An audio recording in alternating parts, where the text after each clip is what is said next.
Hello and welcome to the special talk organized by Western Ghats Running Foundation. I am Dighvijay Jedhe, founder and president of WGRF. Every year, we organize two ultra trail running marathons, namely SRT Ultra and Sinhagad Epic Trail. This following session is a part of the SRT Ultra athlete training program. SRT Ultra Marathon, you must be knowing that it is dedicated to the great warrior king Chhatrapati Shivaji Maharaj.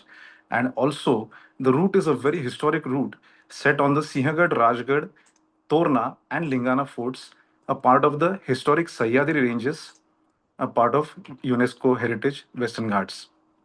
So, for today's session, I am welcoming Mr. Anand Hatwalne, who will be talking a very complicated yet very essential subject. The subject is GPX file analysis and navigation for trails. Before that, I would like to briefly introduce Anand. Anand is a dear friend, Puneite. So, Punekar to be very precise. So, Pune based Anand Hatwalne is the co founder of Running Potential and is also the international ambassador for HRV4 training. With over 20 years of running experience, including completing the SRT Ultra Marathon 53 kilometers category, as well as Sinhagad Epic Trail, and N number of marathons. I mean, more than Anand must have completed hundreds of marathons in his 20 years of experience. So, Anand is bringing a wealth of knowledge based on scientific, mindful, and data driven training. So basically, there's one more thing I need to announce that we are also joining with Coach Yogesh Sanup, who is leading the SRT Ultra Athlete Training Program for the third consecutive year. So, me and Yogesh, we collectively decided to get Anand on board to have data driven and science backed information. Do listen to this talk carefully and let us understand GPX files, how to plan your route, and navigation on trails with confidence. Without further ado, I hand it over to Mr. Anand. So, Anand, the mic is all yours. Thank you, Dighvijay. Thanks for having me. Thanks for that introduction. This is a time-bound presentation, so I'll get started immediately. With the caveat that you don't need to probably record anything that we are speaking here. It's going to be recorded, as you can see, and we're also going to share these slides. So no need to write down anything.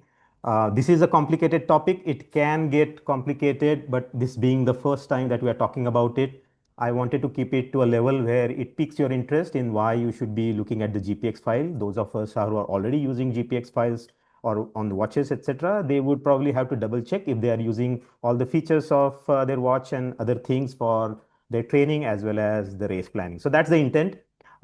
Please bear with us for the brevity of this talk. With that, GPX file, as some of you know who was coming from the computer background, it's an XML schema for rest of the base file. So in other words, for rest of us is you can open it in a text file, in a text editor, basically, and you can see the details. Why it is important or why is it properly shared by race directors and maybe you can create for yourself for training course is it can have track points in the sense all the points on your route or the track that you're going to run on, you will see latitude, longitude, basically all details of all the points. The distances, of course, the total distance, the segments that you can mark on that route. Importantly, the elevation profile. It's not being a road race. The trails are typically on the hills and mountains. So you should be mindful of the fact that what are the climbs, what are the descents and ascents, are you using the correct type of gear suitable for that terrain, etc.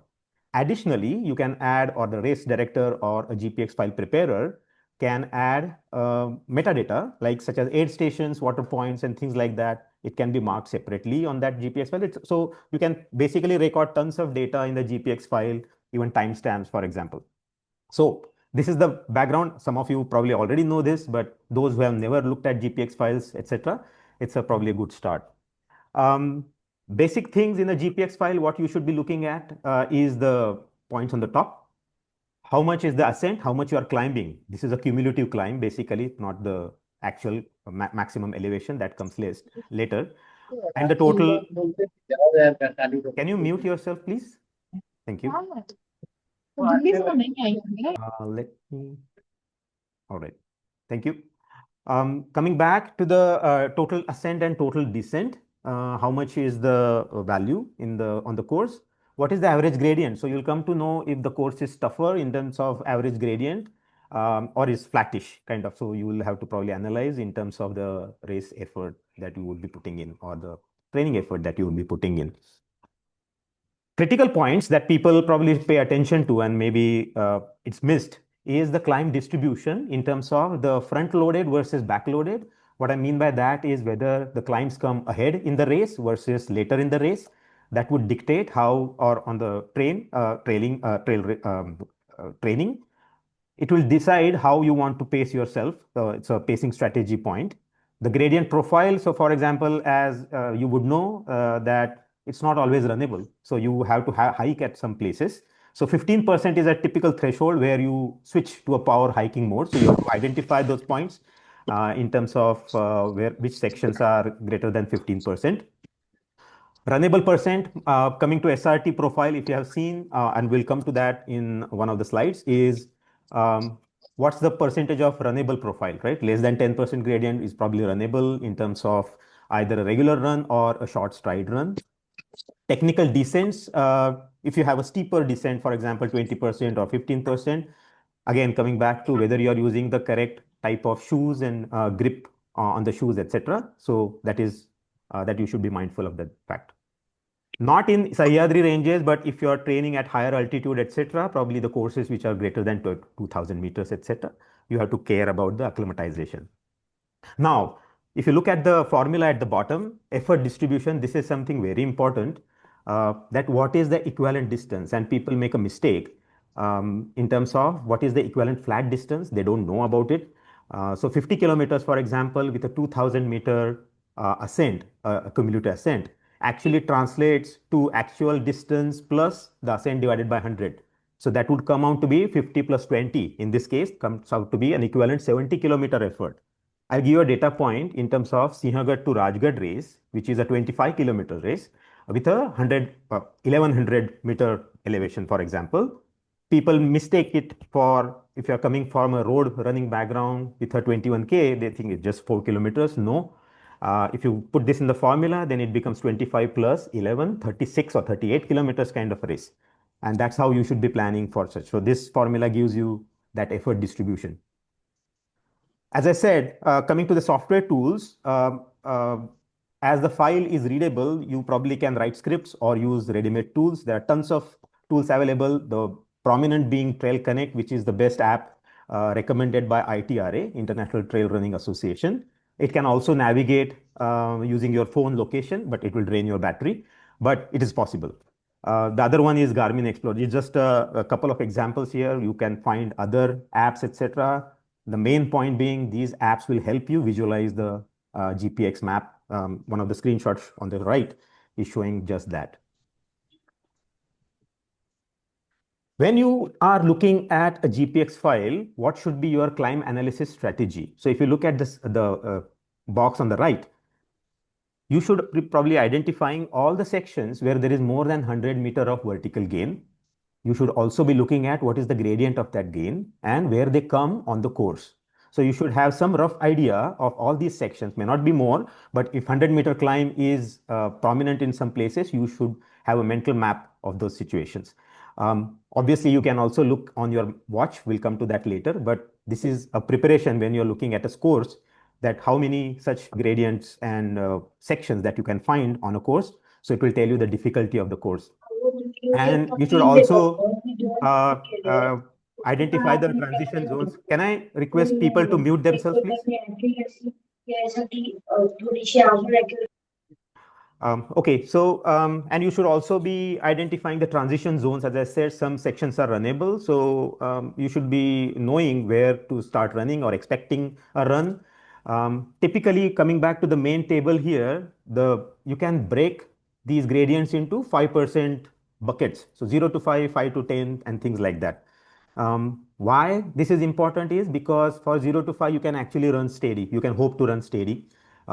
It gets 5 to 10 range, you can say shorten your stride and start changing your strategy. And of course, you will change to a power hike using a pole, for example, going from 10 to 15 and things like that. There could be a technical climb where hands may be used. Those who are used to train using heart rate or power or perceived exertion kind of levels, you can see the effort level that you probably be mindful in these kind of um, gradient ranges. So just a table to talk about how you should be breaking down the course. Now we talked about the vertical speed climbing. Yourself should be aware of what your fitness level is in the sense these are the typical climbing rates. So if I am an average Joe, I can hope to climb 500 to 600 meters per hour. Elites will probably do the twice of that.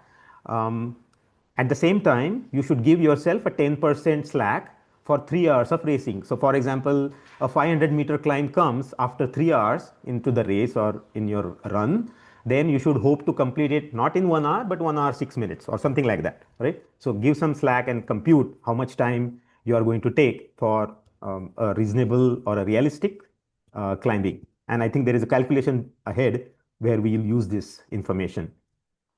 Coming to the navigation, of course, this GPX file will be useful with your watch as a primary GPS watch with course loaded. Secondary, as I think we called out, this Trail Connect, etc. apps could be also made with even your Google Maps with offline maps downloaded, where you would not have any signals, etc. So secondary, and in terms of emergency, obviously, if it's a very remote place where you are running things like that, you could have probably noted down on a piece of paper. GPS watch setup is important. I think it will take, this slide can take an hour in itself, but we are not going to into details. However, certain important points that we should be paying attention to is course, loading the course on the watch. Many people are not even able to do that. Say because in iOS or Android, you probably download the GPX file on your phone and then you say share with or open with that app. And that's how you get into, because otherwise you will not find an menu option to load a file. So those gestures are, again, there are YouTube videos on that. So we'll not go into the nitty-gritties of that. Having said that, you should be loading these courses onto your Garmin Connect app and etc. And then you should be pushing those onto your watches. So that's the first part. And there is a video about that. Navigation alerts, it will ask you whether you need navigation alerts when you load such courses. Again, you will see in an example. In advanced watches like Phoenix and others, that you will have a Climb Pro, or in say Hill Splitter for Polar, those of you who are using Polar watches, you would find that it can actually give you a pacing strategy for the terrain. Now, if you have loaded the course, it will know how the course is looking, and it will give you a racing strategy or a pacing strategy for a average pace or a time for completing that distance. Virtual partner, I think everybody is probably aware who are running on roads also. You can set a pacer, a virtual pacer, so as to speak, and you can judge whether you are ahead of that pacer or behind. The last point is important. I want to call out to your attention and to double check if you have data screens appropriately configured on your watches. It's again suggestive, and obviously you can add more depending on what kind of watch you have. But at least 2, 3 screens, one dedicated to navigation where you're seeing the map or bearing in the sense the direction in which you are going. Suppose it's a night, for example, SRTL runs in the night also. So if you lose track of the, probably not, but or in the wild, if you're just training in some unknown location, you should be mindful of the fact. The other one is the effort related screen. So you could be training by HR, as I said, or a pace or power. So one screen dedicated to those fields. And the second one is how are you doing in terms of the overall progress, in terms of distance covered, time, and current elevation, and etc. So as I said, this is just a suggestion, but you can add more. Another important point which is typically ignored is how you are setting up your watch for ultra or longer distances, like which will take 9 hours, 10 hours, more than 12 hours. The battery management plays a very important role, and these watches do cater to those needs. That in the GPS setting, you can have an automatic GPS setting, in the sense a smart GPS. When you are changing the direction, it will locate or record the point, not always. Or you can change it if it has an advanced watch with a good battery, then you can say per second recording, for example. That is also possible. If you are going on a long tour or expedition, then there is ultra track mode for ultras that you can use on Garmin watches. Uh, you should also disable unnecessary features like music, pulse ox, of course, obvious. Screen timeout also plays a part. Some people have 1 minute timeout, which shows you the backlight, for example. It consumes battery. All these details consume battery. Map detail. So typically, the map that you see on your watch consumes power. So you have to see how, and it gives you a way to actually lower your battery consumption by adjusting how much detail do you want on a map. So consider that as well. Consider external battery pack is again probably a exaggeration, but I have done or seen people doing this as well. So you can do solar powered, etc. You also have solar powered watches that will top up your battery, so it will drain a little less. But yeah, sometimes people just find their watch goes dead during the course and they panic. So just be mindful of the fact that you have covered these bases. Uh, General race strategy, I know there is a session or I already covered on a race strategy session, but I wanted you to be aware of how you should break the race into four parts or quarters. Is the initial one 25%, the middle one, and the third one 75%, and then 75% to the finish. So first, obviously, the section should be on fueling. You could have calorie alerts, for example, in your watches, which will tell you how much. It's again estimate, but take it with something is better than nothing. You can estimate, and this should be practicing in your training runs as well. So starting with the controlled effort, as you are well aware that running fast in the beginning will start or set your energy consumption rate. And even if you with that, and if you even if you reduce that your pace, the body doesn't stop consuming or energy spending energy. So mindful of the fact that you start controlled or conservative and then start maintaining your position, how to manage the fatigue in 50 to 75%, etc., etc. Just a reminder, this slide is just a reminder on how you should be going about your race strategy. This is an interesting slide. Some people have no idea if they are running for the first time, for example, an unknown course or an unknown race, what time they should be hoping to finish this race in. A good ballpark estimate that you can come to by using these different points here. Suppose I know that on a flat course for a say 50K, and you can extrapolate, of course, I can run say 6 minutes per kilometer. And for 50K, that means I can complete in 5 hours. I'll look at the ascent, total ascent on this course, say 2000 meters. I know I'm an average Joe, so let's consider 600-meter per hour climbing rate. Remember that slide which I showed? What is your vertical climbing rate? So it adds some 3 hours, 20 minutes. There are some technical descents. Suppose I give a penalty minutes for that, say add 30 minutes. How many aid stations? Say I used to, or I'm going to use 5 aid stations, 5 minutes each, ballpark, give or take 25 minutes on an average. Then this computes to be a say 9 hours, 15 minutes kind of. So it gives you a ballpark idea and not like a very ambitious target of say 8 hours or maybe a very slack target of 11 hours, right? So depending on your fitness level, you can actually judge what your estimated time would be, and then you can probably use your climb pro and etc strategies to match that as much as possible. There is a buffer planning tip that please add 10 or 15%. Anything can go wrong in the mountains or in unknown terrain, etc. Fortunately, SRT 53K or even 100 SRTL 100 is a pretty golden course. It's well known. It's been there for many years. People may run it regularly, so that should not be a challenge. But if you are running unknown races for the first time, give yourself some slack or 10, 15% in this. So that would be a reasonable estimate that you can arrive at. I included these two because, again, not directly related to navigation, but be mindful of the fact, remember, the GPX file can have annotations for the aid points, etc., which you can locate on the map. And then you can alert yourself saying how much is the distance between the aid stations. Again, coming back to SRT, the aid stations are pretty well known. One at the top of the Sinhagad mountain, then at the Windsor base, at the Rajgarh base and Butonde pass, etc., etc. So you should be knowing that there is a climb coming. For example, is I'm at the Rajgarh base. I'll probably fuel myself up because I have a climb next. At Windsor, maybe not that much needed because it's a flat track after that on a road, running on a road. So be mindful of why I am using this aid station and for what, right? So if you have your friends helping you along the way, in addition to the official aid stations, you could probably just place them strategically at some locations where you would need probably some support. As I said, why this is important from the navigation purpose. For example, people typically ask each other how much is the distance left for the next aid station. You don't need to do that because you could probably guess or know from looking at your watch that the next aid station is 1 kilometer away and you should be prepared.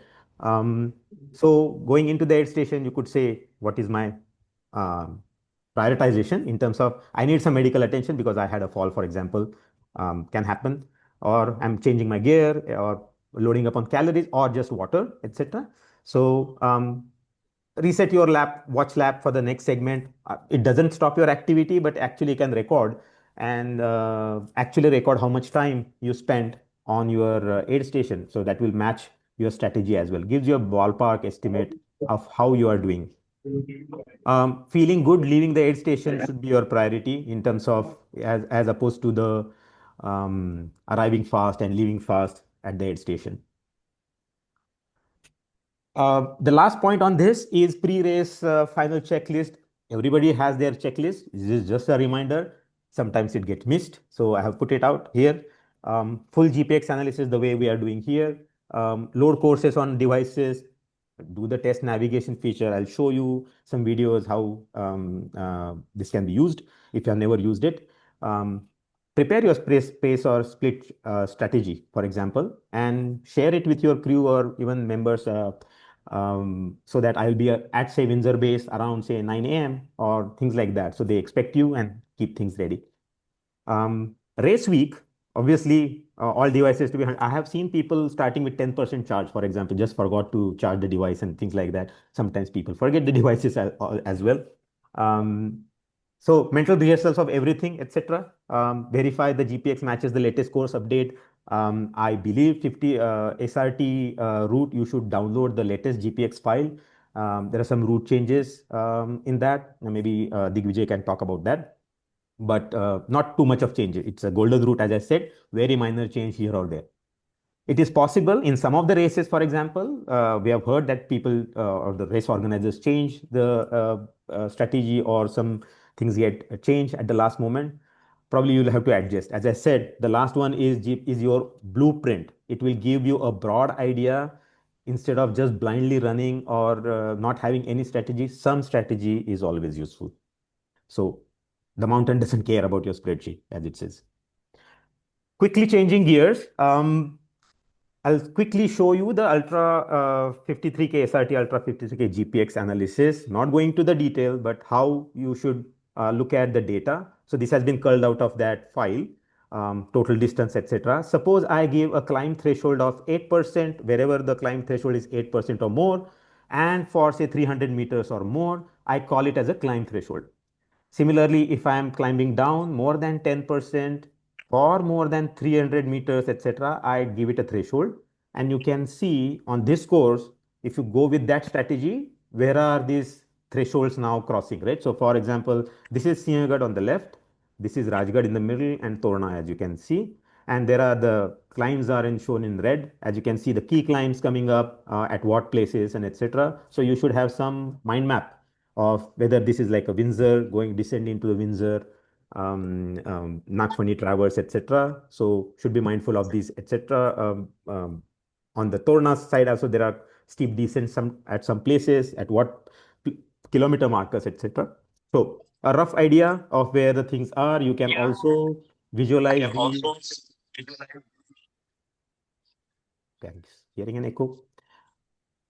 Um, and this is from another website. There are too many websites where you can experiment, but the main point being you can upload a GPX file and see. So this is like the first part of, say, SRT 53K Ultra, where you can see that the red portion here is the climb on Sinhagad. The green portion here, this is the descent towards Windsor, Nagfani Pass or Traverse. Similarly, the rest of the route coming from Windsor, going on to Rajgarh, there is again, so again, threshold, what we decided. You can see this is not a big climb actually, Rajkot. It feels differently after coming for 4 5 hours into the race, but technically it is not a steep climb as much as Sinhagad, for example. You can assure yourself that. And of course, going to the Suveramachi and going back onto the, and this is all runnable as you, those of you who have run this route.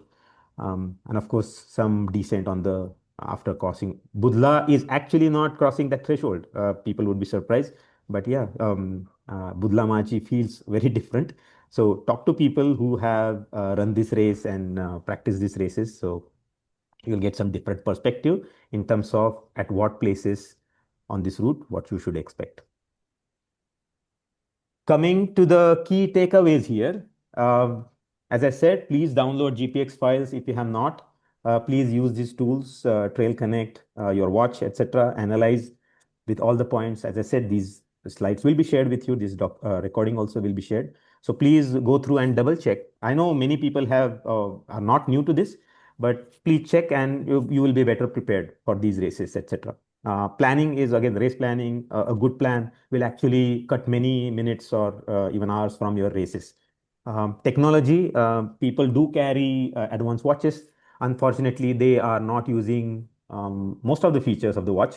So please get yourself familiar with how to use the watch. It's useful. Although I would say do not 100% depend on it. People, as I said, watch goes dead. Some of the things like you should be able to reset your watch. Some people do not know the key combinations. So all those such small things, those who might be nodding that they have gone through this kind of pains or surprises during the races, etc. So please be mindful of that fact. Navigation. So again, I'm coming back to the video that we'll be showcasing after this. So you will see how to use that. At the end, as I said, things can change. Even the plans can change. So adapt to the race day realities. Sometimes it's too much of heat. I have myself experienced a very hot day on SRT day.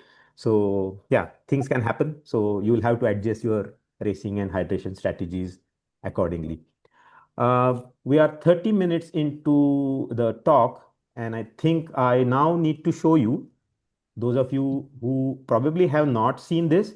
So I'm using this is a Phoenix 6X Ultra watch, and the prerequisite is I have pushed the course, and this is a local course, of course, it's not SRT Ultra course, but a course is pushed onto this watch, and this gesture is actually loading that course on the watch. Starting an activity is different than loading a course. Loading and stopping the course is independent. That does not affect your activity. People are sometimes scared or wary of that. Oh, will it stop my activity and etc. Nothing happens like that. So, so if you go in the mode and then go in the navigation screen, you will go to the courses menu.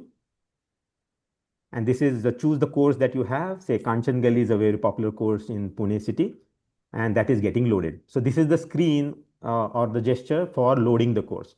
Now, what does it load? As I said, it actually adds more screens or data screens. So suppose you have configured those 3 data screens, it is going to add more screens to your watch. So now consider I loaded that course. What does it add at the end, right? It typically adds at the end, at least in the Garmin devices. So you can see now it will start showing me these screens. So this screen is the map. This is the level of detail you can choose, as I said, to conserve your battery, etc. So how much is where you are on the map, etc. What is the profile, the course route looking like? It will also show you what are the climbs. So it can detect the climbs, obviously, and it can tell you this is the first climb out of 5 climbs. So for example, I have used this in actually in SRT 53K when I was in Bhutonde Pass. I could see how many climbs are ahead, right? So when I was running for the first time. So, and again, people may say, oh, this is just a one climb. But if you already know what the percentage is, what you call it as a climb, then obviously the watch is telling you, though, there are 10 climbs, not just 5, right? So things like that. So you can pay attention to how many climbs. You can also see the exact route profile as the watch can show you how the profile looks like. And I think the last screen also shows you what is the estimated time of arrival. If you had, so it obviously knows where you are on the course. how the course is looking ahead and what is the current time. It can actually tell you what is your estimated time. So all these screens are helpful. Um, so this is the second video. And the last one is, suppose, okay, I loaded the course and I started the course, then how does it help me if I know, if I'm going for the race for the first time? It's an unknown race for me. I've never run it before. So how does it look like, right? So now here, I've started the course. We can say course started appears.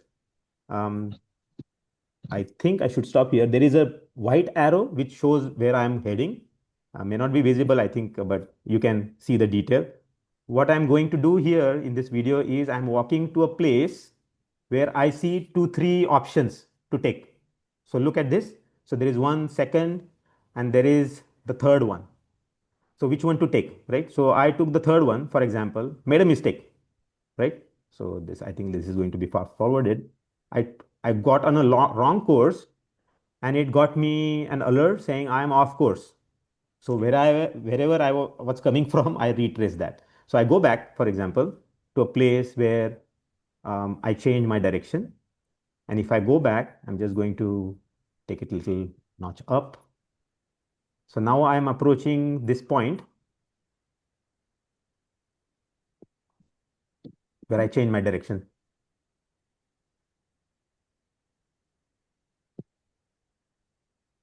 So this is the point, and my watch beeped that, okay, I'm back on course, and then I should be following again this white arrow.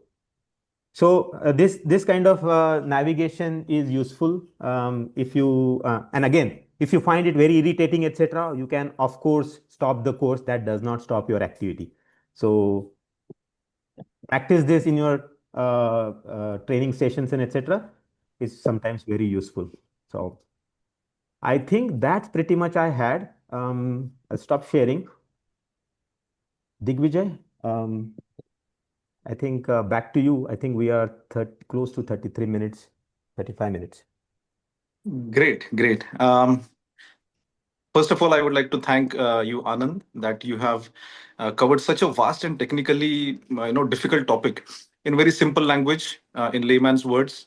Of course, I think and I assume that all the participants of SRT Ultra Marathon know what a GPX file is, because a trail running marathon is very demanding and one needs to be very educated when it comes to running on trails and navigating themselves. So definitely this session will be helping all the participants of SRT Ultra. And thank you for being a part of the athlete training program. I have a question over here from a viewer, from where to download the GPX file. Well, this is a very simple answer. You just all those who are listening, please go to our website www.wgrf.in and go to the SRT Ultra page within the website. Scroll down, you will find all four categories from 11 kilometer, 25 kilometers, 53 and 100.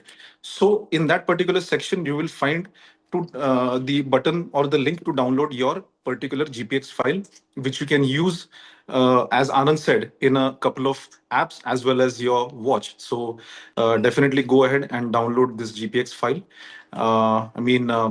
So definitely there's, I think, just one more question over here. Uh, Basically, if you are using, sir, on watches, should we select running or hiking as activity when using the route navigation? As long as, I think, Anand, can you answer this? Yeah. As I said, navigation is a different feature. It has no connection with your activity. So you can use navigation irrespective of running or hiking. For a SRT Ultra race, it would be probably running activity. But as I Yeah, said, you can running or start trail running. navigation. Yeah, you can start navigation. You are on an exploratory course for 2 days, for example. You put it on a hiking mode and start navigation. So navigation is actually an orthogonal mode. It just adds a mode and removes the mode. It does not do anything with your activity as such. Okay, so to be simple, just select run when you Running. start your Yes, race for SRT before the race, you flag could, off. yeah, you should say running. Yeah, Yes. and just push the start button Yes. when the flag is, Yeah. it's the race is Load the flagged off. course and start the course. Yes. There's one more question. I don't have a watch. Can I load it into Google Maps on my phone? I don't So think I so. think this is a very simple answer.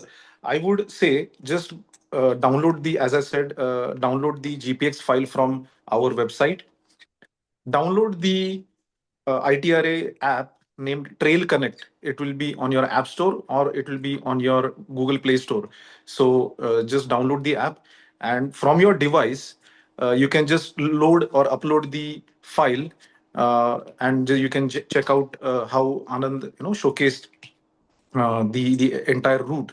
So you can actually navigate yourself, as Anand also described previously, that once your location based service is on within your phone, the exact point where you will be on the route, it will be shown on the GPX file.